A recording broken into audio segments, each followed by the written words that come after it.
دشمن سے حفاظت. تو سب سے پہلی دعا سورۃ الممتحنہ کی دعا ہے جو ابراہیم علیہ السلام نے مانگی. ارشاد باری تعالیٰ ہے، اے ہمارے رب، تجھ پر ہی ہم نے توکل کیا اور تیری ہی طرف ہم نے رجوع کیا اور تیری ہی طرف لوٹنا ہے.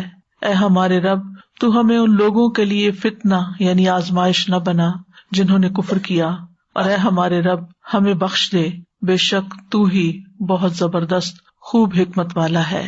یہ دعا ابراہیم علیہ السلام اور ان کے ساتھیوں کی دعا ہے جب انہوں نے اپنی قوم سے اظہار برات کرتے ہوئے کہا تھا، انا براء منکم ومما تعبدون من دون اللہ کفرنا بکم وبدا بیننا وبینکم العداوۃ والبغضاء ابدا حتی تؤمنوا باللہ وحدہ.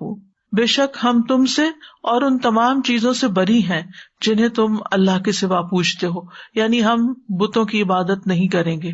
اب جب ان کے درمیان یہ اختلاف واقع ہوا تو پھر انہوں نے کہا ہم تمہیں نہیں مانتے، اور ہمارے درمیان اور تمہارے درمیان ہمیشہ کے لیے دشمنی اور بغض ظاہر ہو گیا، یعنی اس بنا پر کہ تمہارا دین الگ ہو گیا اور ہمارا دین الگ ہو گیا، ہم تم ایک نہیں. لہذا ابراہیم علیہ السلام کی قوم تو کیا خود ابراہیم علیہ السلام کے والد ان کے دشمن بن گئے تھے.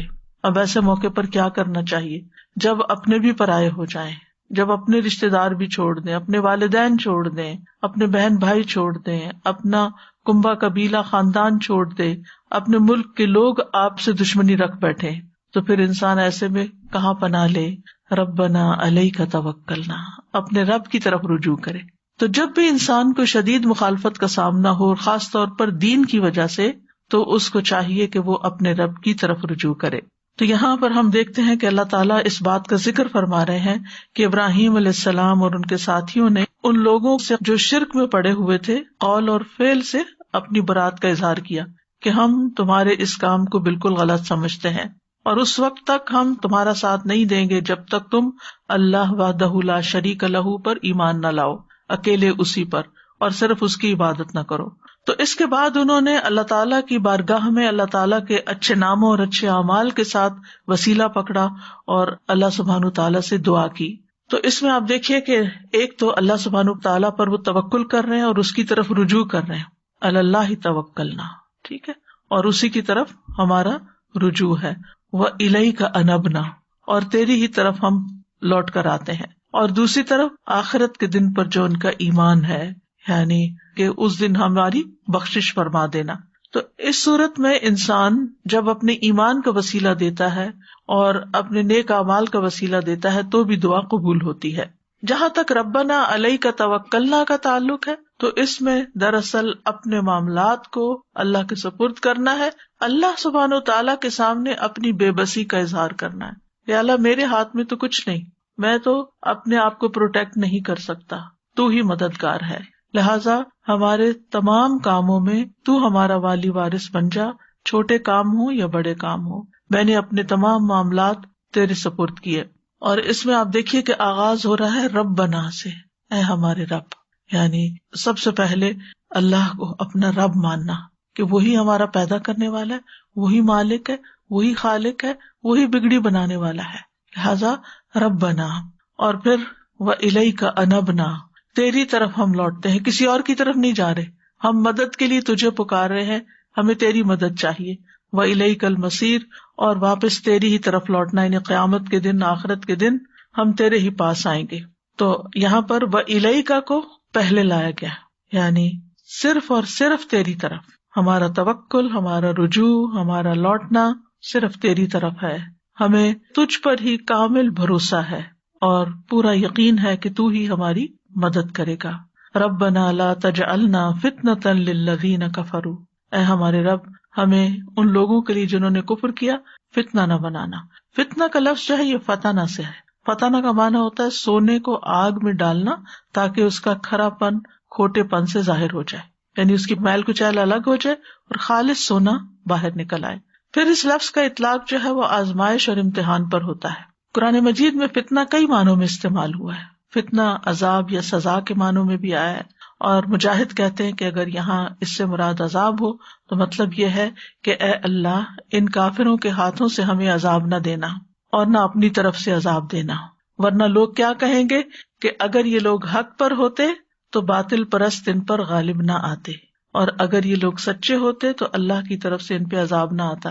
تو ہمارا دین ہمارے لیے یعنی حفاظت کا ذریعہ بنے، نہ کہ آزمائش کا ذریعہ بنے۔ فتنے کا ایک معنی غلبہ بھی ہے۔ قتادہ کہتے ہیں کہ ابراہیم علیہ السلام نے دعا مانگی کہ اے اللہ تو ان کو ہم پر غلبہ عطا نہ کرنا، کیونکہ وہ تعداد میں بہت زیادہ تھے، پوری قوم ایک طرف تھی اور یہ 2-3 لوگ ایک طرف تھے، کہ یہ ہم پر غالب نہ آ جائے۔ اور ویسے بھی جو میجورٹی ہوتی ہے وہ اتھارٹی خود بخود ہی بن جاتی ہے، لوگ عام طور پر پھر اسی کی طرف چل پڑتے ہیں کہ اتنے سارے لوگ بے وقوف ہو گئے ہیں، کیا وہ غلط کہتے ہیں، لہٰذا وہ ان کی طرف راغب ہو جاتے ہیں۔ تو یا رب ان کو ہمارے اوپر غالب نہ کرنا، ورنہ لوگ سمجھیں گے کہ یہی حق پر ہے۔ تو یہ دونوں معنی یہاں پر لیے جا سکتے ہیں۔ اور اگر آپ الفاظ پر غور کریں تو کہتے ہیں ربنا لا تجعلنا فتنۃ للذین کفروا، ہمیں کفر کرنے والے لوگوں کے لیے فتنہ نہ بنانا۔ سوال یہ ہے کہ کفر کرنے والے ایک دوسرے لفظ میں کافر، کافر کس طرح فتنہ بن سکتا ہے؟ کافر 2 طرح فتنہ بن سکتا ہے، ایک فتنے میں ڈالنے والا اور دوسرا فتنے میں مبتلا ہونے والا۔ تو مراد یہاں یہ ہے کہ کافر ہم پر مسلط نہ ہو جائیں، یعنی وہ فتنہ نہ بنے ہمارے لیے، فتنے میں نہ ڈالیں، اور پھر یہ کہ دین پر عمل سے نہ ہمیں روک دیں، یا یہ کہ ہمیں ان سے کوئی خوف نہ ہو۔ اور اسی طرح مسلمانوں کے لیے کافر فتنہ نہ بنے، یعنی ان کی ترقی دیکھ کر، ان کی دنیا کی کامیابی، ان کے مال و متاع دیکھ کر مسلمان جو ہیں ان سے فتنے میں مبتلا نہ ہو جائے، یعنی نہ ہم ان کے لیے فتنہ بنے اور نہ وہ ہمارے لیے فتنہ بنے۔ یعنی ہم ان کے لیے فتنہ کیسے بن سکتے ہیں؟ مغلوب ہو کر یا کمزور ہو کر، یا اس کے علاوہ جب مسلمان کوئی ایسا کام کرتے ہیں جو اسلام کے خلاف ہوتا ہے تو غیر مسلموں کو یہ کہنے کا موقع مل جاتا ہے کہ ہم ایسے دین سے رہے، ہمیں ایسا دین نہیں چاہیے۔ گویا ہم ان کو دین کی طرف آنے یا دین سے اٹریکٹ ہونے سے رکاوٹ بن جاتے ہیں، اور یوں ہم ان کے لیے فتنہ بن جاتے ہیں۔ نبی صلی اللہ علیہ وسلم نے بھی ایک دعا مانگی ہے، وَلَا تَجْعَلْ مُصِيبَتَنَا فِي دِينِنَا وَلَا تَجْعَلِ الدُّنْيَا أَكْبَرَ هَمِّنَا، کہ اے اللہ ہمیں ہمارے دین میں کوئی مصیبت نہ دینا، یعنی دین ہمارے لیے مصیبت نہ بنے اور ہم دین کے لیے ایسی مصیبت نہ بنے کہ لوگ دین کی طرف نہ آئیں ہماری بدعمالیوں کی وجہ سے۔ اور ویسے بھی آپ دیکھیں کہ وَالْفِتْنَةُ أَكْبَرُ مِنَ الْقَتْلِ، فتنہ جو ہوتا ہے وہ قتل سے بھی بڑی چیز ہے۔ ایک اور جگہ آتا ہے وَالْفِتْنَةُ أَشَدُّ مِنَ الْقَتْلِ، فتنہ قتل سے بھی زیادہ سخت چیز ہے۔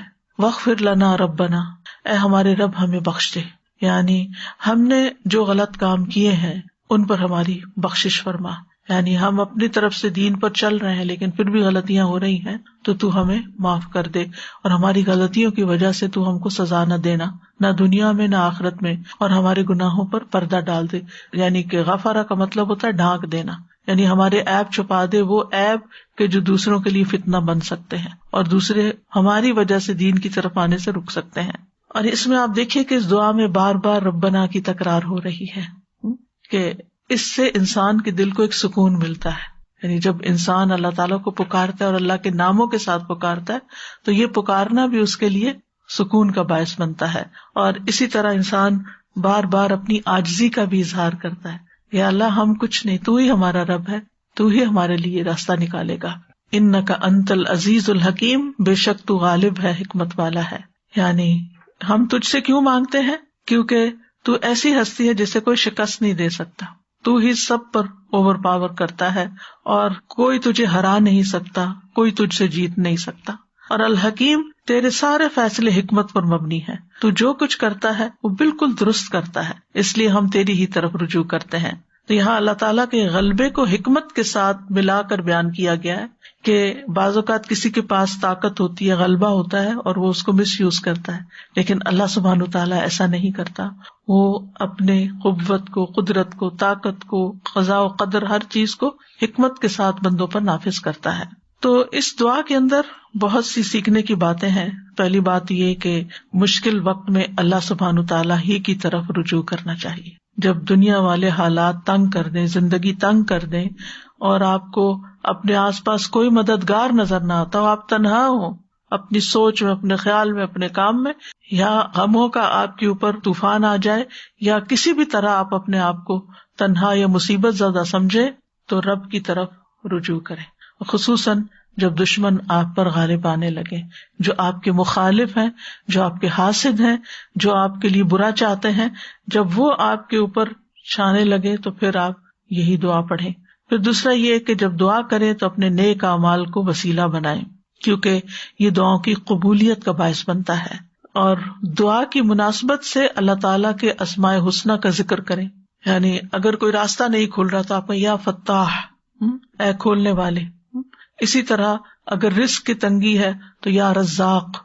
اسی طرح باقی جو اللہ تعالیٰ کے نام ہیں وہ حسب ضرورت، حسب موقع ان کے ساتھ اللہ تعالیٰ کو پکارا جا سکتا ہے۔ پھر یہ کہ ایسے مواقع پر اللہ تعالیٰ سے اپنی بخشش بھی مانگنی چاہیے، کہ کہیں ایسا تو نہیں کہ ہم اپنے گناہوں کی وجہ سے اللہ کی مدد سے محروم ہیں یا روک دیے گئے ہیں۔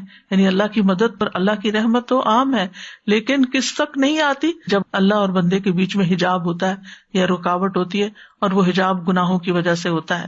پھر اسی طرح یہ ہے کہ دعا میں سب سے اہم مقصد جو ہو اس کو پہلے بیان کرنا چاہیے، یعنی جیسے انہوں نے فساد پھیلانے والے لوگوں کے مقابلے میں اپنی حفاظت، نجات اور اپنے دین کی حفاظت کی دعا کی، اور پھر یہ کہ دعا میں بار بار اللہ تعالیٰ کی صفت ربوبیت کی تکرار بھی کی جا سکتی ہے، یعنی بار بار یا رب، ربنا، ربی، یعنی بار بار انسان دعا کے اندر ہر بات کے اندر یا رب یا رب یا رب اس کی تکرار کرے، زیادہ دفعہ بھی اس کو پکارے۔ اور اللہ تعالیٰ کی جو ربوبیت ہے وہ دو طرح کی ہوتی ہے، ایک عام ربوبیت ہوتی ہے اور ایک خاص ربوبیت ہوتی ہے۔ عام ربوبیت ساری مخلوق کو حاصل ہے، انسان، جن، چرند پرند، حیوان، فرشتے، اللہ سب کا رب ہے۔ لیکن خاص ربوبیت اللہ کے مومن بندوں کو حاصل ہوتی ہے جب وہ اللہ کے اس نام کے ساتھ وسیلہ پکڑتے ہیں اور اللہ سے دعائیں مانگتے ہیں، تو پھر ان کی دعائیں قبول ہوتی ہیں، اور دعا جو ہے وہ نیک لوگوں کا ہتھیار ہے۔ یعنی دشمن کے مقابلے میں دعا جو ہے وہ ایک ہتھیار کی حیثیت رکھتی ہے۔ یعنی جب آپ کے پاس کسی کا مقابلہ کرنے کے لیے کچھ بھی نہیں، آپ خالی ہاتھ ہیں، آپ کمزور ہیں، دعا آپ کو سب سے زیادہ اسٹرینتھ دیتی ہے، آپ کے اندر قوت پیدا کرتی ہے۔ اور دعا کرتے ہوئے انسان کو وجہ بھی بتانی چاہیے کہ اللہ تعالیٰ میں آپ سے کیوں مانگ رہا ہوں۔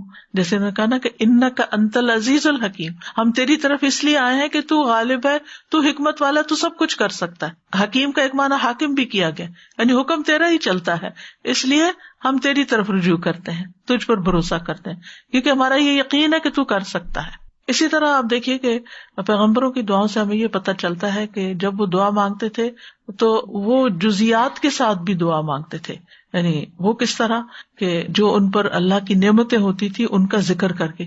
مثلاً یوسف علیہ السلام نے دعا مانگی، ربی قد آتیتنی من الملک وعلمتنی من تأویل الاحادیث فاطر السماوات والارض انت ولی فی الدنیا والآخرہ توفنی مسلما والحقنی بالصالحین۔ اب اس میں آپ دیکھیں دو چیزیں ہیں۔ سب سے پہلے انہوں نے کہا کہ اللہ تو نے مجھے ملک دیا، یعنی بادشاہت دی، دنیا کی نعمت کا ذکر کیا، بول کے منہ سے کہا، اور پھر وعلمتنی من تأویل الاحادیث، باتوں کی تعویل اور حکمت سکھائی مجھے، خوابوں کی تعبیر کا علم عطا کیا، یعنی علم بھی دیا، بادشاہت بھی دی۔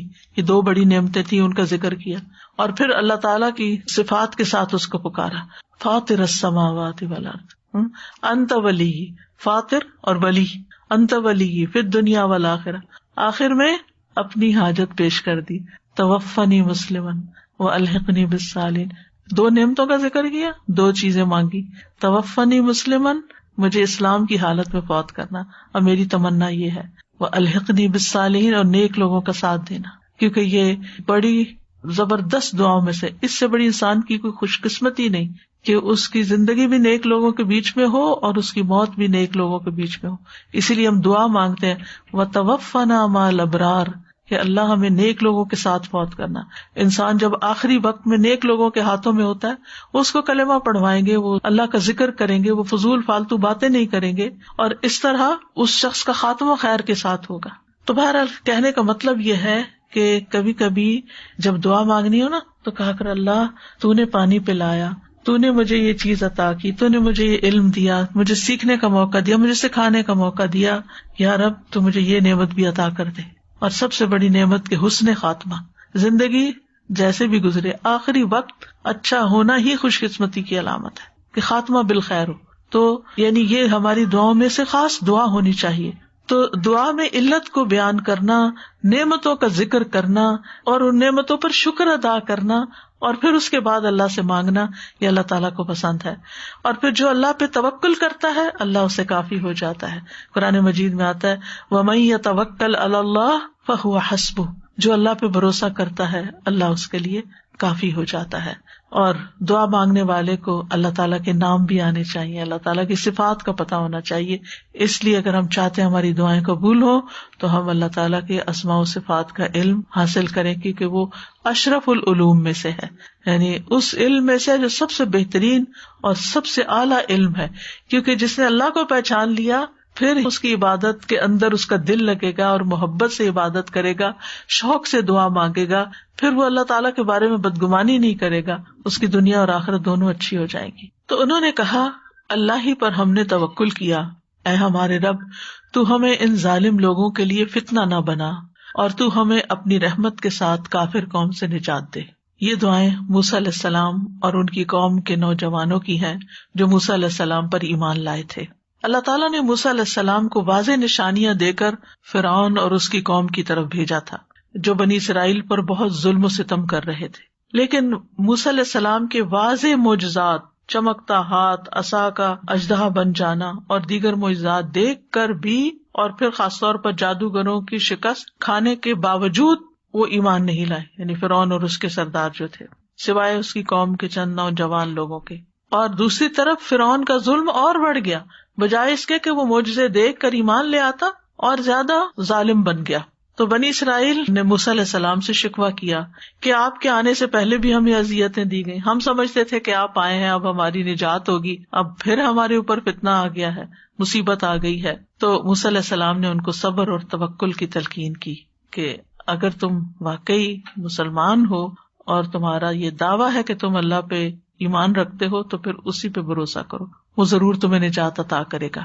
تو موسیٰ علیہ السلام کی قوم کے نوجوانوں نے موسیٰ علیہ السلام کی نصیحت کو نہ صرف یہ کہ قبول کیا بلکہ اس کے مطابق دعا بھی مانگی، زبان سے بھی اقرار کیا کہ ہم صرف اللہ ہی پر توکل کرتے ہیں، اور اے اللہ ہمیں ظالم لوگوں کے لیے فتنہ نہ بنانا کہ وہ ہم پہ غالب آ جائیں اور وہ یہ سمجھنے لگے کہ وہی حق پر ہیں. کیونکہ ظالم دشمن جب غالب آتا ہے تو وہ اپنے آپ کو جسٹیفائی کر لیتا، اپنی کامیابی کو وجہ سمجھتا ہے اپنے حق پر ہونے کی، ٹھیک ہے کہ میں ہی حق پر ہوں. تو انہوں نے کہا کہ یا رب ہمیں ان کے ہاتھوں عذاب نہ دے اور اس کافر قوم سے نجات دے. تو یہاں بھی آپ دیکھیں کتنا زمانی فاصلہ ہے ابراہیم علیہ السلام اور موسیٰ علیہ السلام کے بیچ میں، لیکن کتنی سملیرٹی ہے دونوں پیغمبروں کی تعلیم میں اور ان کے ماننے والوں کی دعاؤں میں. تو پیغمبر جو ہیں وہ اپنی قوم کو ہمیشہ توکل کا درس دیتے ہیں، اور یہ ایک حقیقت ہے. اگر آپ مسلمان بن کے جینا چاہتے ہیں نا تو یہ پاسبل ہی نہیں کہ اللہ تعالیٰ کی مدد کے بغیر کر سکے، کیونکہ دنیا میں بہت مشکلات ہیں، گھر کے اندر بھی ہیں، باہر بھی ہیں، مخالفتیں بھی ہیں، بہت کچھ ہے. تو جب آپ کا اللہ تعالیٰ کے ساتھ ایک مضبوط رابطہ ہو جاتا ہے تو پھر آپ بے خوف ہوتے ہیں، پھر آپ امن میں آ جاتے ہیں، پھر آپ پرسکون ہو جاتے ہیں کہ کوئی ہے جو میرے معاملات کو دیکھ لے گا. امام ابن قیم کہتے ہیں کہ اللہ پر توکل کرنے کی دو قسمیں ہیں. نمبر 1، دنیاوی حاجتوں کے حصول اور دنیاوی تکلیفوں کو ہٹانے میں اللہ پر توکل، یعنی دنیا کی کوئی مشکل ہے تو اس کے لیے آپ اللہ کی طرف رجوع کریں. دوسرا ہے اللہ کی پسند اور رضا کے حاصل کرنے کے لیے اللہ پہ توکل کرنا، کہ اللہ سبحانہ تعالیٰ کی رضا حاصل کرنے کے لیے اللہ کی طرف رجوع کرنا. اب اس چیز کو حاصل کرنے کے لیے جس کو اللہ پسند کرتا ہے، یعنی ایمان میں ترقی ہے، یقین میں اضافہ ہے، اسلام کی طرف دعوت ہے، عبادات کو بہترین طریقے سے کرنے کی توفیق ہے، تو یہ ساری چیزیں اللہ سبحانہ تعالیٰ ہی کی توفیق سے ہوتی ہیں. تو دونوں صورتوں میں انسان کو اللہ کافی ہو جاتا ہے. یعنی جب بندہ اللہ پہ توکل کرتا ہے، جیسے کہ توکل کرنے کا حق ہے، تو اللہ اس کو کافی ہو جاتا ہے.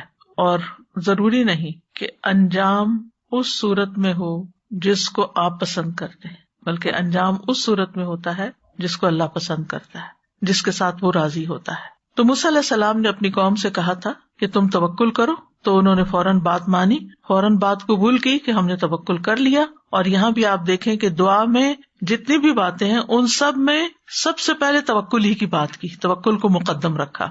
ربنا لا تجعلنا فتنة للقوم الظالمین، اے ہمارے رب ہمیں ظالم قوم کے لیے فتنہ نہ بنا. پیچھے اس کی وضاحت ہو چکی ہے کہ ان کو ہم پر مسلط نہ کرنا کہ وہ ہمیں تکلیفیں پہنچائیں یہاں تک کہ ہمیں ہمارے دین سے پھیر دیں، اور ہمیں ان کے لیے فتنہ نہ بنا کہ وہ ہماری وجہ سے دین سے پھر جائیں یا دوسروں کو دین سے پھیر دیں، اور وہ یہ کہیں کہ اگر یہ لوگ حق پر ہوتے تو ہم پر مسلط نہ کیے جاتے اور ہم ان کو تکلیف نہ پہنچا سکتے۔ وَنَجِّنَا بِرَحْمَتِكَ مِنَ الْقَوْمِ الْكَافِرِينَ، اور ہمیں اپنی رحمت کے ساتھ کافر قوم سے نجات دے دے، ہم ان سے بچنا چاہتے ہیں کیونکہ فرعون کا ظلم بڑھ چکا تھا۔ اب یہاں پر انہوں نے اللہ تعالیٰ کی رحمت کو وسیلہ بنایا ہے، یعنی دعا کی قبولیت میں ایک چیز یہ ہوتی ہے کہ آپ اللہ تعالیٰ کے کسی نام کو وسیلہ بنائیں یا کسی اپنے نیک کام کو وسیلہ بنائیں یا پھر اللہ تعالیٰ کی کسی صفت کو وسیلہ بنائیں، اور اس میں خاص طور پر اللہ تعالیٰ کی رحمت، کیونکہ اس سے انسان کی مصیبتیں دور ہوتی ہیں۔ یعنی جب انسان کہتا ہے نا کہ یا اللہ یا رحمان یا رحیم یا حی یا قیوم برحمتک استغیث ونجنا برحمتک، تو جہاں جہاں رحمت کا ذکر ہے وہاں پھر جب ہم پکارتے ہیں تو اللہ کی رحمت جوش میں آتی ہے اور اللہ تعالیٰ مہربانی فرماتا ہے۔ اور اس میں بھی آپ دیکھیں کہ انہوں نے جان کی سلامتی نہیں مانگی کہ فرعون ہماری جان نہ لے لے، بلکہ کیا کہا، ہمیں نجات دے کافر قوم سے، یعنی ہمارے دین کو بچا لے۔ دین کی جو سلامتی تھی وہ مقدم رکھی۔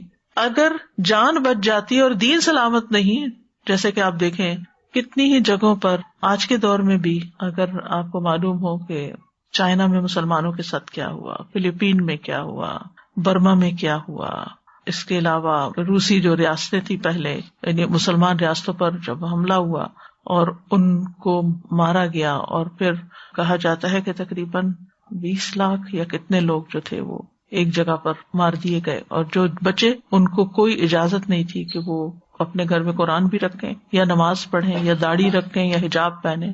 اسپین میں مسلمانوں کے ساتھ کیا ہوا، یعنی یو نیم اٹ، ہم کبھی شکر ادا نہیں کرتے اس امن کی نعمت کا کہ اللہ نے دین اور جان اور ایمان سلامت رکھا ہوا ہے۔ ورنہ آج کے دور میں بھی، اس صدی میں اور پچھلی صدی میں، اگر آپ اس ساری تاریخ کا جائزہ لیں کہ جہاں جہاں مسلمانوں پر جبر کر کے ان کو ان کے دین سے پھیرا گیا اور جو نہیں مانے ان کو ختم ہی کر دیا گیا، تو یہ بڑی اہم دعاؤں میں سے ہے، وَنَجِّنَا بِرَحْمَتِكَ مِنَ الْقَوْمِ الْكَافِرِينَ۔ تو اس دعا سے ہمیں یہ پتہ چلتا ہے کہ توکل جو ہے وہ ایمان کا تقاضا ہے۔ اگر آپ کا اللہ پر توکل ہے تو اس کا مطلب ہے کہ آپ کے اندر ایمان ہے، اور دعا کرنا جو ہے یہ توکل کے منافی نہیں کہ ہم نے اللہ پہ بھروسہ کیا تو بس نہیں، ہم نے بھروسہ کیا ہے لیکن اس کے ساتھ ہم اللہ کو پکارتے ہیں اس کی رحمت کا واسطہ دیتے ہوئے۔ اور دعا میں جب ہم کہتے ہیں کہ اللہ ہی توکلنا، اللہ پر ہم نے توکل کیا، تو یہ توکل کرنا ایک دل کی عبادت ہے، یہ عبادت کا ایک وسیلہ دے رہے ہیں کہ اللہ چونکہ ہم نے تجھ پہ توکل کیا ہے لہٰذا تو ہمیں دشمنوں سے نجات دے۔ اور ویسے بھی ہے کہ فتنوں سے پناہ مانگتے رہنا چاہیے کہ اللہ تعالیٰ ہمیں عافیت میں رکھے اور کسی فتنے میں مبتلا نہ کرے، کیونکہ فتنہ انسان کے دین، ایمان، ہر چیز کے لیے نقصان دہ ہوتا ہے۔ کبھی بھی فتنوں میں نہ کودیں۔ نبی صلی اللہ علیہ وسلم کی دعاؤں میں سے تھا کہ نعوذ باللہ من الفتن ما ظہر منہا وما بطن، ہم اللہ کی پناہ لیتے ہیں فتنوں سے بچنے کے لیے، جو ظاہری ہیں اور جو چھپے ہوئے ہیں، ہر طرح کے۔ تو اس دعا سے بھی یہ پتہ چلتا ہے کہ مومن کے اوپر جب حالات مشکل ہو جاتے ہیں تو اس کا طرز عمل کیا ہوتا ہے، اور وہ کس طرح اللہ تعالیٰ کی طرف رجوع کرتا ہے اور اللہ کے ہاں پناہ لیتا ہے۔ اور اس میں اس دعا کے ساتھ بھی مشابہت ہے جو نوح علیہ السلام نے مانگی تھی، رب ان قومی کذبونی فافتح بینی وبینہم فتحا ونجنی ومن معی من المؤمنین۔ اے میرے رب، بے شک میری قوم نے مجھے جھٹلا دیا ہے، پس تو میرے درمیان اور ان کے درمیان فیصلہ کر دے، کھلا فیصلہ، اور مجھے اور میرے ساتھ جو ایمان والے ہیں انہیں بچا لے۔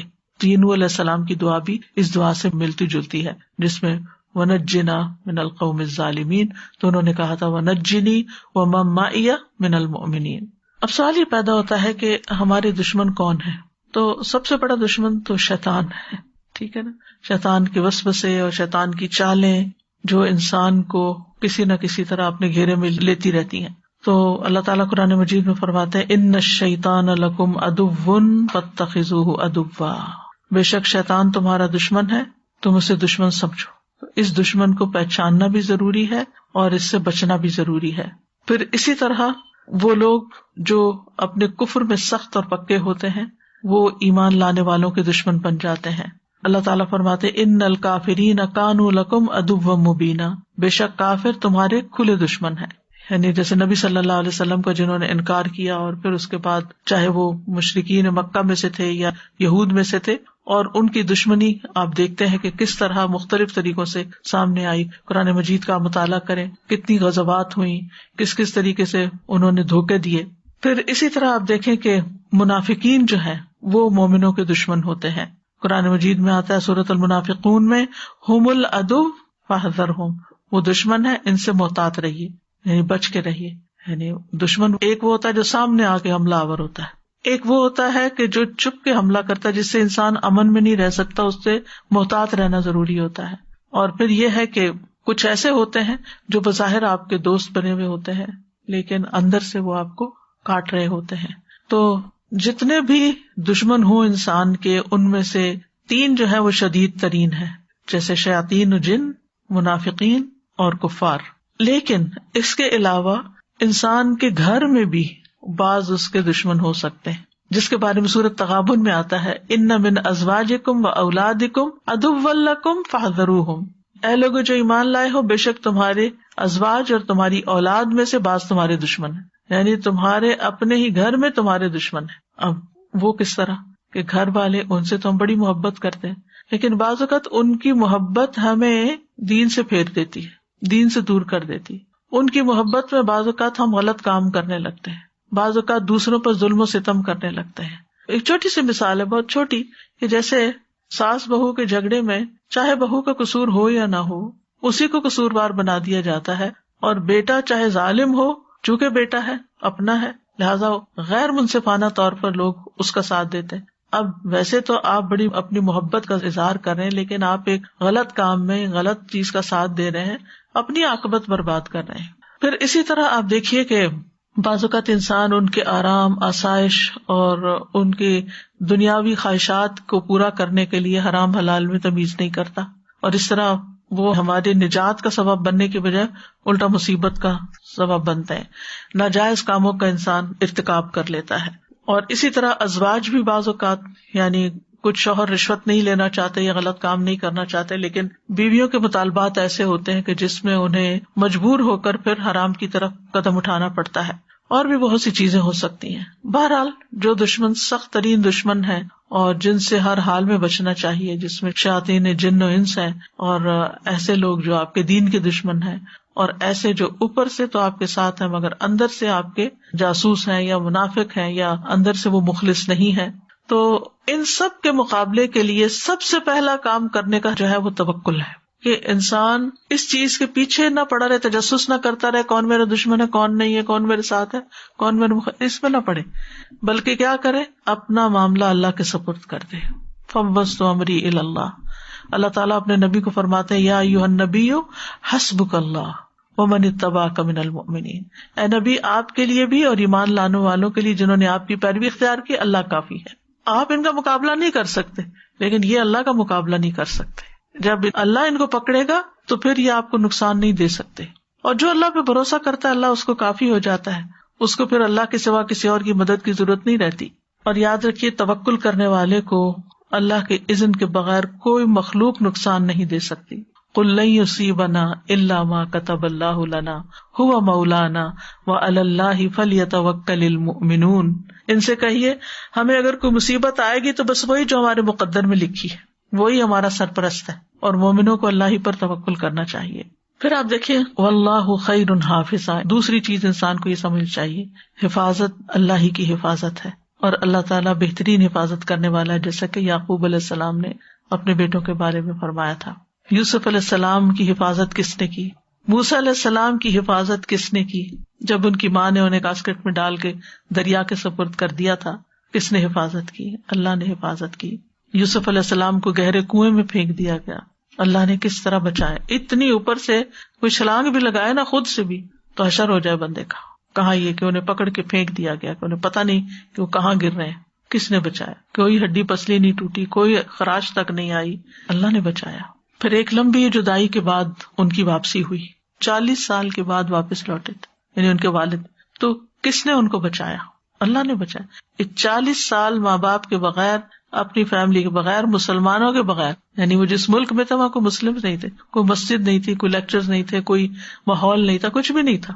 لیکن اپنا ایمان کیسے سلامت رکھا. وہاں بھی انہیں یاد تھا کہ وہ کس کی اولاد ہیں، اور انہیں یاد تھا کہ ان کا دین کیا ہے، اور وہ سارے ماحول کے باوجود ایمان پر.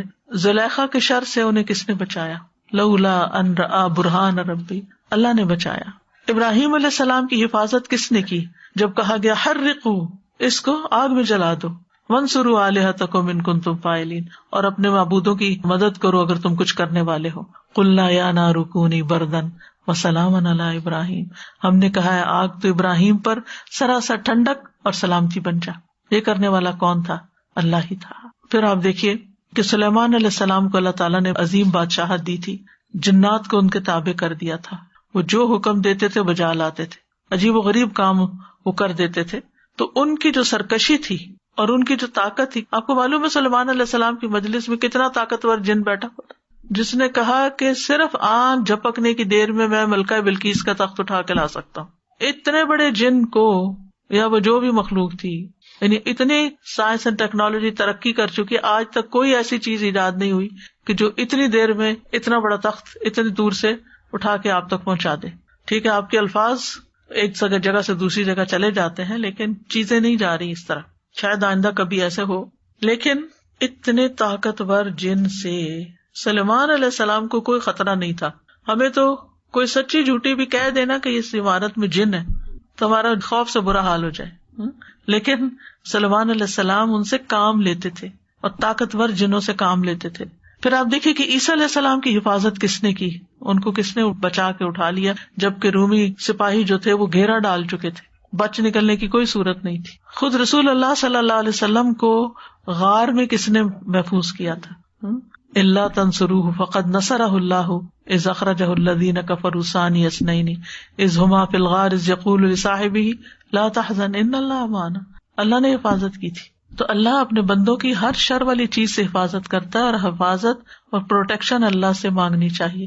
پچھلے دنوں ایک قصہ سننے کا اتفاق ہوا، اس کی صداقت تو اللہ ہی بہتر جانتا ہے، لیکن جو شخص بیان کر رہا تھا وہ بہت ہی یقین اور صداقت کے ساتھ کہ کس طرح امریکہ میں ایک تبلیغی جماعت آئی، اور وہ پیدل جماعت تھی، تو وہ کہیں نہ کہیں کسی کھلی جگہ ٹینٹ لگا لیتے تھے رات کو، اور پھر کبھی مسجد میں اور لوگوں کو اسلام کی دعوت دیتے تھے. تو وہ کہتے ہیں کہ وہ ایک چرچ کے باہر جو پارکنگ لاٹ ہوتی ہے وہاں انہوں نے خیمہ لگا لی. تو یہ جو نریٹ کر رہے تھے فرسٹ ہینڈ سٹوری، یہ کہتے ہیں کہ میں نے جب دیکھا تو میں سخت پریشان ہو گیا، کیونکہ وہاں کا قانون یہ اجازت دیتا ہے کہ اگر کوئی ٹریس پاس کرے یا کوئی آپ کی پراپرٹی میں بغیر اجازت کے آ کے بیٹھ جائے تو آپ اس پہ گولی چلا سکتے ہیں. تو کہتے ہیں کہ جو ہی مجھے پتا چلا تو میری ٹانگیں کانپ رہی تھی اور میں فوراً پہنچا کہ آپ جلدی یہاں سے اٹھے ورنہ آپ کی جان خطرے میں ہے. کہتے ہیں کہ جو ان کا لیڈر تھا وہ بڑے سکون اطمینان کے ساتھ بیٹھا رہا، مسکراتا رہا، اور اس نے کہا کہ آپ بھی آئیں، بیٹھے، کھانا کھائیں، کچھ نہیں ہوتا، اللہ کی زمین ہے اور ہم اس پہ بیٹھے ہیں. تو خیر اس کے بعد یہ ہوا کہ وہی بات ہوئی کہ 3-4 ٹرک آ گئے، بہت سارے لوگ آ گئے، انہوں نے گولیاں برسانی شروع کر دی. اور یہ جو صاحب تھے اندر، یہ دیکھنے والے بھی اور جو جماعت تھی، انہوں نے صرف یہ دعا پڑھی وَجَعَلْنَا مِن بَيْنِ أَيْدِيهِمْ سَدًّا وَمِن خَلْفِهِمْ سَدًّا فَأَغْشَيْنَاهُمْ فَهُمْ لَا يُبْصِرُونَ. کہتے ہیں کہ ساری گولیاں کہیں اور ہی چلی گئی، ایک گولی ان پہ نہیں پڑی. پھر آخر وہ اتر کے آئے وہاں اندر اور دیکھا کہ یہ کیا ہو رہا ہے، تو ان کو تو ایک طرح خراش بھی نہیں آئی. تو وہ کہنے لگے کہ یہ کیا معاملہ ہے. تو انہوں نے کہا کہ یہاں کیوں ہو تم؟ کہا کہ ہم اس طرح مسافر ہیں اور ہم نے اپنا خیمہ یہاں لگایا ہے. تو بہرحال وہ سارا قصہ پورا یہ ہوا تو کہ وہ بہت زیادہ مروب ہوئے، پتہ نہیں پھر مسلمان ہوئے یا نہیں، آگے کی مجھے کہانی نہیں معلوم، لیکن وہ اس بات پر بہت ہی حیران تھے کہ ہم تو یہ دیکھنے آئے کہ جو اندر لوگ ہیں وہ مرے بھی ہیں کہ نہیں. تو یہاں تو کچھ بھی نہیں ہوا کسی کو. تو یعنی آج کے دور میں بھی بعض اوقات اس طرح کے واقعات ہو جاتے ہیں کہ کوئی بچہ ہو آخری منزل سے اوپر کئی سٹوری سے گرتا ہے اور وہ بالکل صحیح سلامت ہوتا ہے. یعنی بچانے والا اللہ ہے. تو اگر کسی بھی خوف اور دہشت کے موقع پر آپ پورا بھروسہ اللہ پہ کر لیں، اللہ کو پکارے. اور مچھلی کا قصہ جو یونس علیہ السلام کا وہ تو سب جانتے ہیں کہ مچھلی کے پیٹ میں جا کے باہر نکلنا.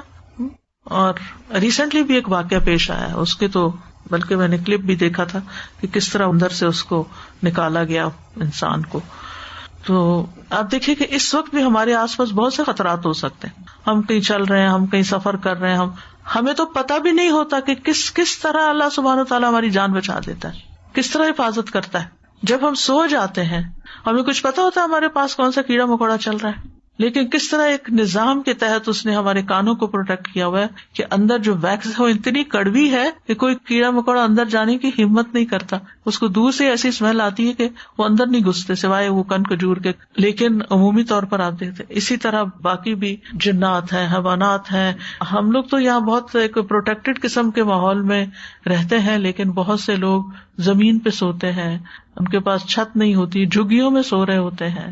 یعنی کسی کتے، بلی، کسی وحشی جانور کے آنے سے کوئی چیز روکنے والا دروازہ بھی نہیں ہوتا. جھگیاں ایسی ہوتی ہے کہ کپڑا ڈالا ہوا ہوتا ہے سامنے، کوئی چیز پروٹیکٹ نہیں کرتی، لیکن اللہ تعالیٰ بچاتا ہے.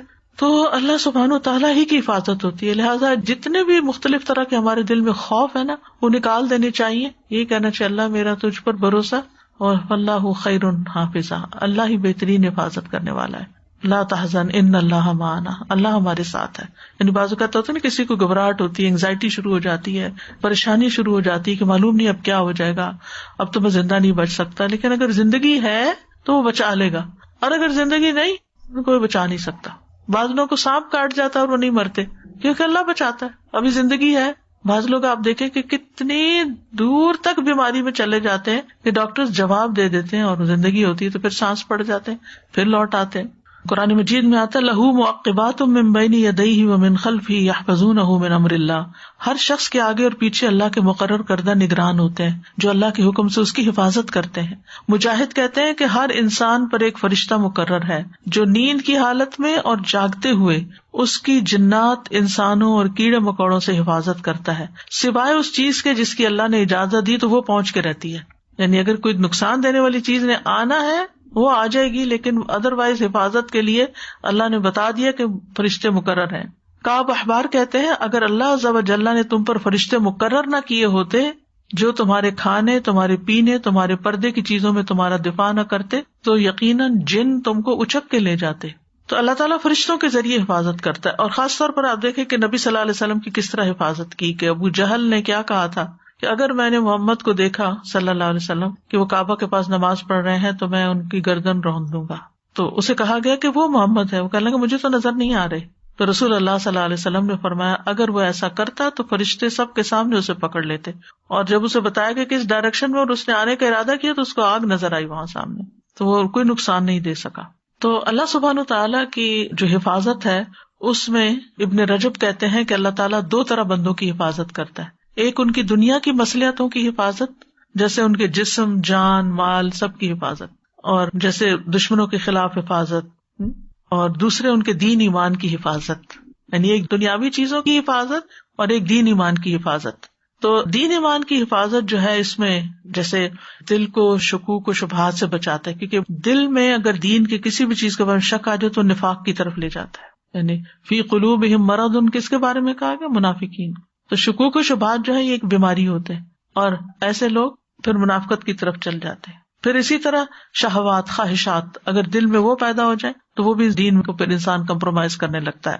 تو اللہ سبحانہ وتعالیٰ انسان کو وسوسوں سے بچاتا ہے، انسان کے ایمان کو مضبوط کرتا ہے، اور اسی طرح اللہ تعالیٰ بندوں کی عقل اور قوت کی حفاظت بھی کرتا ہے، صحت کی حفاظت کرتا ہے. بعض سلف صالحین کہتے ہیں کہ عالم کی عقل زائل نہیں ہوتی. ابھی ریسنٹلی وہ نسیم بہن کی ڈیتھ ہوئی ہے، ماشاءاللہ حافظ قرآن تھی، یہاں کی گریجویٹ تھی، الہدا سے ہی انہوں نے کیا تھا. تو سیٹرڈے کو ان کی وفات ہوئی، اور وفات کے وقت ماشاءاللہ ان کی بہنیں، ان کے دوست ان کے پاس تھیں. تو بتا رہی ہیں کہ تھوڑی دیر پہلے تک بھی وہ باتیں کر رہی تھی، معافی مانگ رہی تھی اور باتیں کر رہی تھی، کلمہ پڑھ رہی تھی، استغفار کیا، توبہ معافی کی.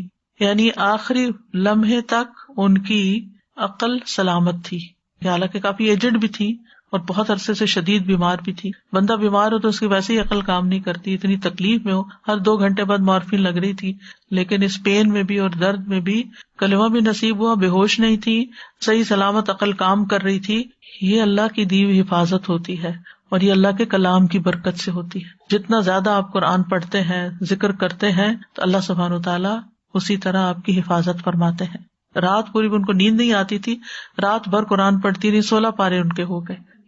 تو بعض علماء کہتے ہیں کہ جو قرآن کو حفظ کر لیتا ہے اور جمع کر لیتا ہے اس کی عقل قائم رہتی ہے، یعنی کیونکہ اس کے سینے میں قرآن ہے تو اللہ تعالیٰ اس کی عقل کو زائل ہونے سے بچا لیتا ہے.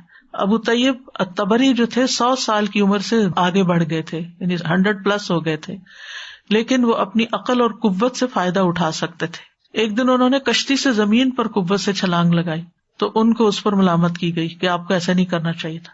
تو انہوں نے کہا یہ وہ اعضاء ہیں جن کی ہم نے بچپن میں نافرمانیوں سے حفاظت کی تو اللہ نے ہمارے لیے ہمارے اعضاء کی بڑھاپے میں حفاظت کی. اور ایک اور زندہ مثال ہے، ارشاد آپا بیٹھی ہوئی ہیں، ان کی والدہ ہیں، میرا خیال 100 سال کی وہ ہو چکی ہیں.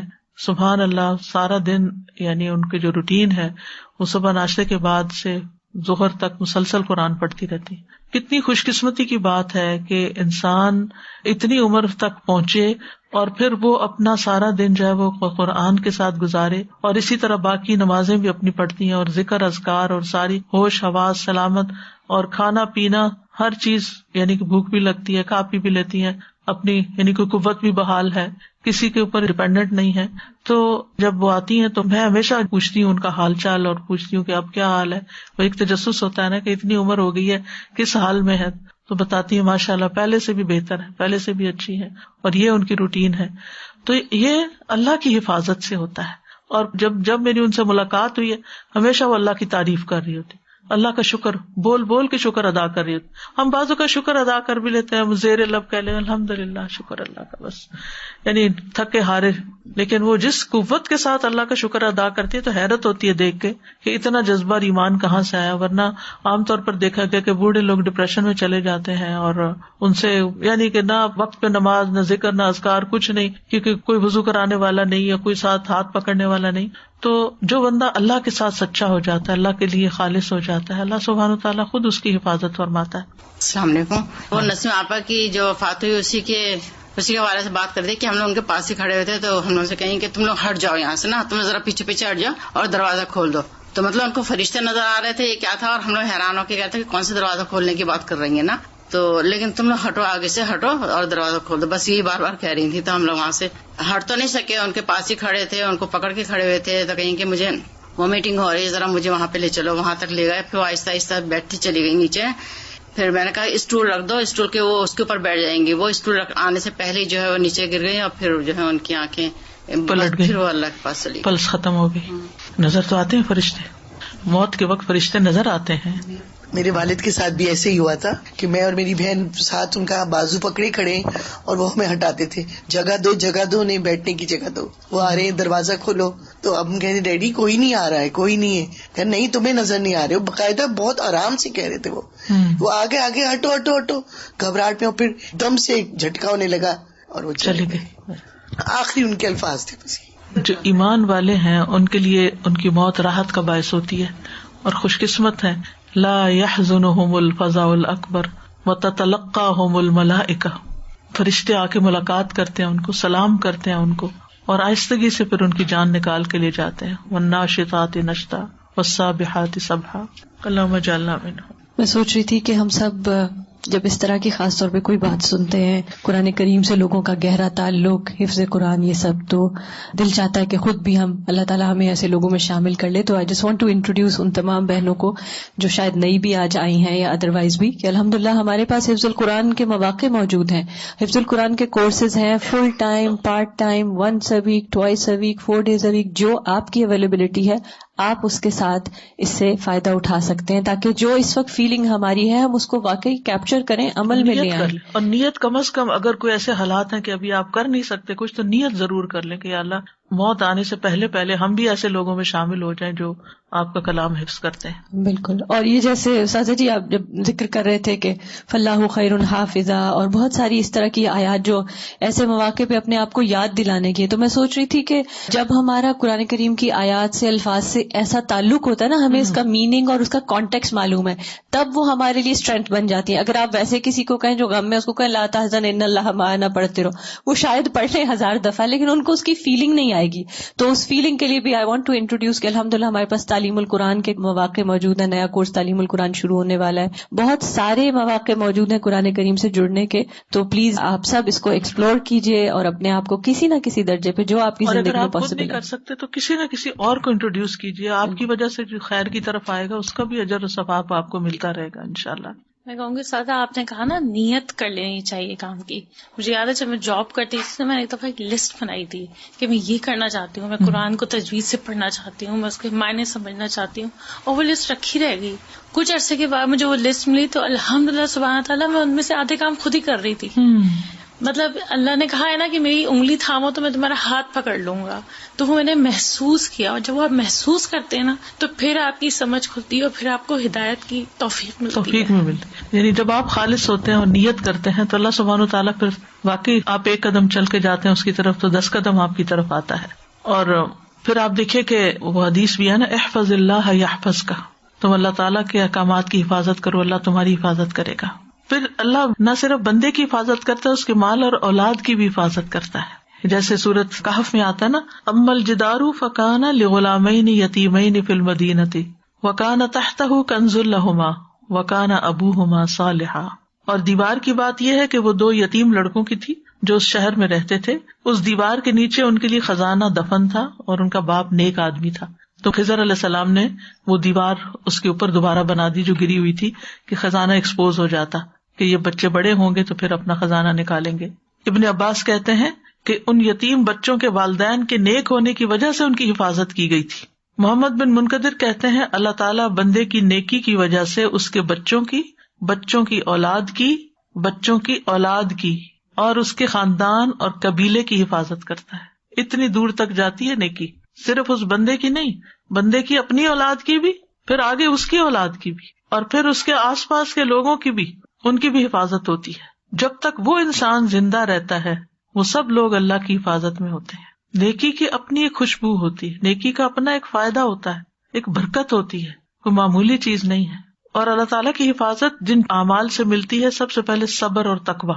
وَإِن تَصْبِرُوا وَتَتَّقُوا لَا يَضُرُّكُمْ كَيْدُهُمْ شَيْئًا. اگر تم صبر کرتے رہو گے اور اللہ کا تقویٰ اختیار کرو گے تو کہ ان کی چالیں تمہیں کوئی نقصان نہیں دیں گی.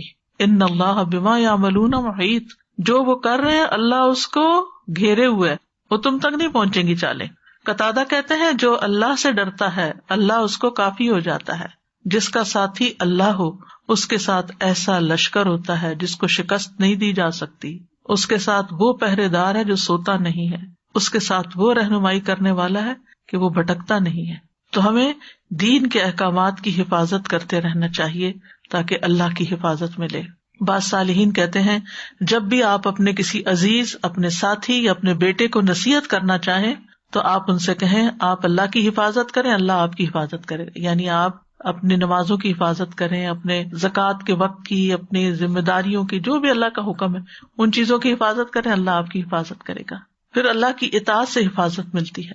فضیل بن ایاز کہتے ہیں جب مجھ سے اللہ کی نافرمانی ہو جاتی ہے تو مجھے اپنی نافرمانی کے اثرات اپنی سواری کی عادت, اپنے خادم, اپنی بیوی, یہاں تک کہ گھر کے چوہوں سے پتہ چل جاتے ہیں.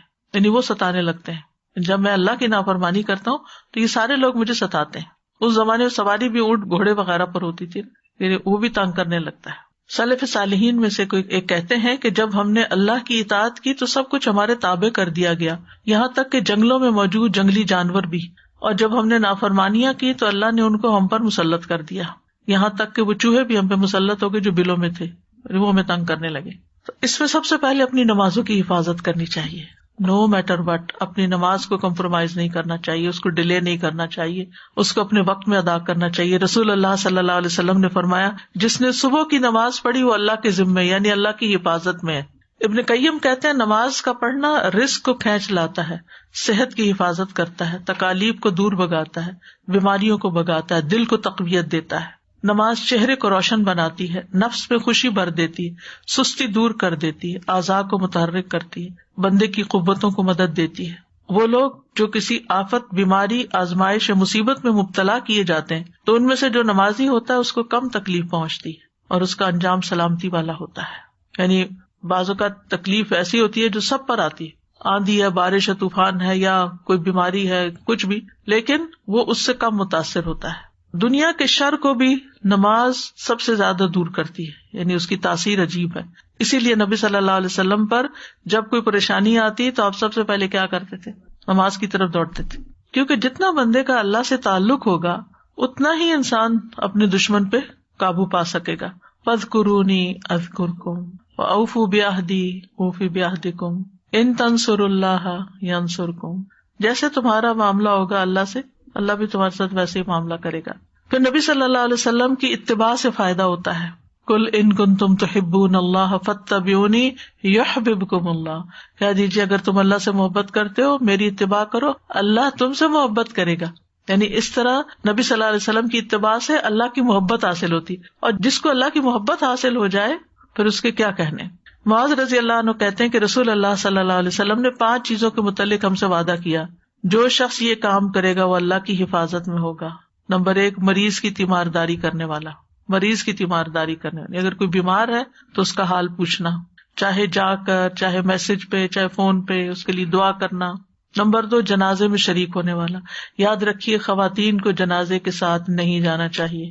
میں بہت اسٹرانگلی کہوں گی کہ یہاں ان حدود کو توڑا جاتا ہے. یعنی پاکستان وغیرہ میں تو انڈرسٹوڈ ہے کہ کوئی جنازے پہ نہیں جائے گا، لیکن افسوس یہ کہ یہاں خواتین قبرستان تک چلی جاتی ہیں. بعض اوقات گاڑی کا مسئلہ ہوتا ہے یا کوئی ریزن ہوتی ہے، پھر آگے بھی نکل جاتی. اول تو جانا نہیں چاہیے. آپ اپنا کوئی ارینجمنٹ ایسا کریں کہ آپ کے ہسبینڈ اگر قبرستان جا رہے ہیں تو آپ اپنی گاڑی کوئی اور ارینج کریں دوستوں کے ساتھ مل کے کہ آپ مسجد سے یا جہاں سے بھی آپ اپنے گھر جائیں، قبرستان نہ جائیں، کیونکہ منع کیا گیا کہ عورتیں جنازے کے ساتھ نہ جائیں، اور ہم اللہ کے رسول صلی اللہ علیہ وسلم کے حکم کی واضح مخالفت کرتے ہیں. یہ نافرمانی جو ہے نا، یہ درست نہیں ہے، اچھی نہیں ہے. اور اگر کوئی چارہ نہیں کہ آپ کو وہاں تک کہ آپ کے ہسبینڈ نے آگے تک جانا ہے، قبر میں دفنانے تک ساتھ رہنا ہے کہ اس کا اجر و ثواب زیادہ ہے، تو پھر آپ گاڑی سے نہ اتریں، آپ پارکنگ لاٹ میں بیٹھی رہیں، گاڑی بند کر کے وہیں بیٹھ جائیں، آگے نہیں جائیں، قبر تک نہیں جائیں. منع کیا گیا، جس چیز سے منع کیا گیا اسے رک جانا چاہیے. ما آتاکم الرسول فخذوہ وما نہاکم عنہ فانتہوا. کیونکہ اس میں کئی طرح کی خرابیاں پیدا ہوتی ہیں. ایک تو عورتوں کا حوصلہ کم ہوتا ہے، ہو سکتا ہے کہ وہ دیکھ کے گھبرا کے بے ہوش ہو جائے، وہاں گر پڑے، یا ان کی وجہ سے وہاں کوئی فتنہ فساد کھڑا ہو جائے. یا یہ ہے کہ اگر وہ حجاب میں نہیں ہے تو وہ جو قبر کی ایک ہیبت ہے یا دفنانے کا ایک جو دل کے اوپر اثر ہونے والی چیز ہے، وہ عورتوں کے ہونے اور بات چیت اور ہنسی مذاق سے وہ سارا سین ہی بدل جائے. تو کئی حکمتیں ہو سکتی ہیں جو ہمیں بھی نہیں پتا، لیکن جب منع کر دیا گیا تو منع کر دیا گیا. پھر کوئی کہے بھی تو کہنا نہیں مجھے منع کیا. ازواج مطہرات کو جن چیزوں سے منع کیا گیا رک گئی. نہیں، اہتمام نہیں کرنا چاہیے. نماز جنازہ میں بھی عورتوں کو خاص جانے کا اہتمام نہیں کرنا چاہیے، الا یہ کہ تعزیت کے لیے آپ گھر نہیں جا سکتے تو مسجد میں آپ نماز کے لیے جاتے ہیں تو ساتھ ہی اگر کوئی جنازہ ہے تو آپ پڑھ لیں. جیسے حرم میں آپ جنازہ پڑھنے نہیں جاتے، آپ اپنی نماز کے لیے جاتے ہیں، لیکن جب نماز ہو جاتی ہے وہاں جنازہ کھڑا ہو جاتا ہے تو آپ کھڑے ہو کے پڑھ لیں، اس میں کوئی ممانعت نہیں ہے. ٹھیک ہے. اسی طرح آپ مسجد میں گئے نماز کے لیے، وہاں جنازہ ہو رہا ہے، آپ جنازہ کر. اسی طرح اگر کسی کی تعزیت کے لیے جانا ہے تو آپ تعزیت کے لیے گھر نہیں جا سکتے تو وہیں تھوڑی دیر جا کے تعزیت کر کے آ جائیں. لیکن باقاعدہ عورتوں کا سفر کرنا، خود گاڑی چلا کے جنازے میں شریک ہونے جا رہی، تو یہ کوئی پسندیدہ کام نہیں ہے. ڈے آف لینا یا اپنا کام چھوڑ دینا، کیا ہے آج جنازہ ہے، ہم آج ہمیں چھٹی دے دیں، ہم جا رہے ہیں. اب بعض اوقات دینی اداروں کے لوگ چل پڑتے ہیں. مجھے اتنی حیرت ہوتی ہے کہ یہ کس قسم کا دین ہے کہ جس کو پڑھ کے ہم اسی کی مخالفت کر رہے ہوتے ہیں. پھر اگلی بات ہے اللہ کی راہ میں جہاد کے لیے جانے والا. اللہ کی راہ میں جہاد کے لیے جانے والا وہ اللہ کی حفاظت میں ہوتا ہے. پھر امام کے پاس جا کر اس کی عزت و احترام کرنے والا. امام جو ہے، امام ایک تو ایک ملک کا لیڈر ہوتا ہے، یا پھر کسی مسجد کا ریلیجس امام ہے، یا اور جو کوئی ریلیجس فگر ہے اور بڑا ہے، تو اس کی عزت اور احترام کرنے والا جو ہے، یہ بھی ہمارے دین کا حصہ ہے. یہ ادب، مینرز کہ بڑوں کا احترام کرنا ہے، سفید بالوں والے کا احترام کرنا ہے، والدین کا کرنا ہے، اپنے امام کا کرنا ہے، حکمران کا کرنا ہے. یہ پورے سسٹم کو ایک رخ پہ رکھنے کے لیے بڑا ضروری ہوتا ہے. اس کا یہ مطلب نہیں کہ آپ کو اس سے اختلاف نہیں ہو سکتا، آپ کو اختلاف ہو سکتا ہے. آپ دیکھیں خواتین بھی اختلاف کری. حضرت عمر جو ہے وہ مہر کو پابند کرنے لگے تو ایک عورت کھڑی ہو کر کہتی ہے کہ نہیں، اللہ نے ہمیں دیا، آپ کیوں روکتے ہیں. اختلاف کر سکتے ہیں لیکن اس کا یہ مطلب نہیں کہ بدتمیزی سے بات کی جائے. نہیں، اپنا پوائنٹ آف ویو آپ بتا دیں، آپ ڈس ایگری کریں لیکن احترام کے ساتھ. پھر وہ آدمی جو اپنے گھر میں بیٹھ جائے کہ لوگ اس کے ایذا سے محفوظ رہیں اور وہ لوگوں کی ایذا سے محفوظ رہے، یعنی وہ کسی کو تکلیف نہ دے، کوئی اس کو نہ دے. یعنی خاص طور پر بعض ماحول ایسے ہوتے ہیں نا کہ آپ اپنے نیبرز میں جہاں جاتے ہیں وہ غیبت شروع ہو جاتی ہے، کوئی اور ایسے کام شروع ہو جاتا ہے، آپ سوچتے ہیں کہ کدھر جاؤں، بہتر ہے گھر میں ہی رہوں، یعنی کہ اپنا ایمان تو سلامت رکھوں. پھر ایک اور روایت میں آتا ہے جو آدمی گھر میں رہتا ہے اور وہ کسی انسان کی غیبت نہیں کرتا، اس کا ضامن بھی اللہ ہوگا. یعنی آپ کسی کی عزت سے نہیں کھیلتے، آپ کی عزت بھی محفوظ رہے گی. پھر اسی طرح گھر میں سلام کر کے داخل ہونا. ابو امامہ کہتے ہیں کہ نبی صلی اللہ علیہ وسلم نے فرمایا 3 شخص ایسے ہیں جن کا ضامن اللہ ہے، اگر وہ زندہ ہے تو اللہ ان کے لیے کافی ہے، اگر فوت ہو جائیں تو جنت میں داخل ہوں گے. ایک وہ شخص جو اپنے گھر میں سلام کر کے داخل ہوا، کوئی گھر میں ہے یا نہیں، لاک کھولے، دروازہ کھولے، السلام علیکم پکارے، کوئی ہے تو جواب دے، نہیں ہے تو یہ عادت پکی کر لیں، گھر میں سلام کر کے داخل ہونا. ایسے بندے کا اللہ ضامن ہے. دوسرا وہ شخص جو مسجد کی طرف چلا، پھر اللہ اس کا ضامن ہے. تیسرا وہ شخص جو اللہ کے راستے میں نکلا، اللہ اس کا ضامن ہے. اور اس میں وہ قصہ میں کئی دفعہ سنا چکی ہوں اس خاتون کا جو ایک مجاہدین کا لشکر جا رہا تھا، اس کے پاس سے گزرا تو اس نے اپنی بکریاں چھوڑی اور وہ چل دی ساتھ اور جا کے ان کی خدمت میں کھانا وانا پکاتی تھی، جو بھی کام تھا کرتی تھی. واپس آئی تو اس کا تکلا گم ہو گیا، شاید بکری گم ہو گئی، کہنے لگی اللہ میں تو تیرے راستے میں تھی، اور تو بہرحال اس کا وہ پورا ہو گیا. ایک اور روایت میں ہے نبی صلی اللہ علیہ وسلم نے فرمایا جو شخص اللہ کی راہ میں نکلا اللہ اس کا ضامن ہو گیا. اور انسانوں اور چیزوں کو اللہ کی حفاظت میں دیا کریں، اپنے مال کو، اپنی اولاد کو، اپنے جو بھی ایسی چیزیں ہیں جو آپ کو بہت عزیز ہیں، جن کے بارے میں آپ کو خوف رہتا ہے کہ پتہ نہیں ان کا کیا ہوگا، ان کو اللہ کے حوالے کر دیں. پھر اسی طرح مسافر کو بھی اللہ کے حوالے کیا کریں. اچھا، ابن عمر کہتے ہیں کہ رسول اللہ صلی اللہ علیہ وسلم نے فرمایا لقمان حکیم کہا کرتے تھے جب کوئی چیز اللہ کی حفاظت میں دے دی جائے تو وہ اس کی حفاظت کرتا ہے. اور اسی طرح مسافر، موت تو گھر میں بھی آ سکتی ہے لیکن جو سفر پہ جاتا ہے ایسا لگتا ہے پتہ نہیں واپس آئے گا یا نہیں، ایک خوف سا شیطان دل میں ڈالتا ہے. مجاہد کہتے ہیں کہ میں اور ایک آدمی عراق جانے کے لیے نکلے تو عبداللہ بن عمر رضی اللہ عنہ ہمیں رخصت کرنے کے لیے ہمارے ساتھ چلے. جب انہوں نے ہمیں چھوڑنے کا ارادہ کیا، یعنی سی آف کرنے لگے، تو کہا میرے پاس تمہیں دینے کے لیے کچھ نہیں، لیکن میں نے رسول اللہ صلی اللہ علیہ وسلم کو فرماتے ہوئے سنا کہ جب کسی چیز کو اللہ کے سپرد کیا جاتا ہے تو وہ اس کی حفاظت کرتا ہے. میں تم دونوں کے دین، امانت اور عمل کے خاتمے کو اللہ کے سپرد کرتا ہوں. استودعکم اللہ دینک و امانتک و خواتیم عملک. یہ دعا اسی لیے پڑھی جاتی ہے. ٹھیک ہے، تو آج کے لیے اتنا ہی کافی ہے. وآخر دعوانا ان الحمد للہ رب العالمین. سبحانک اللہم و بحمدک اشہد ان لا الہ الا انت استغفرک و اتوب الیک. السلام علیکم و رحمۃ اللہ وبرکاتہ.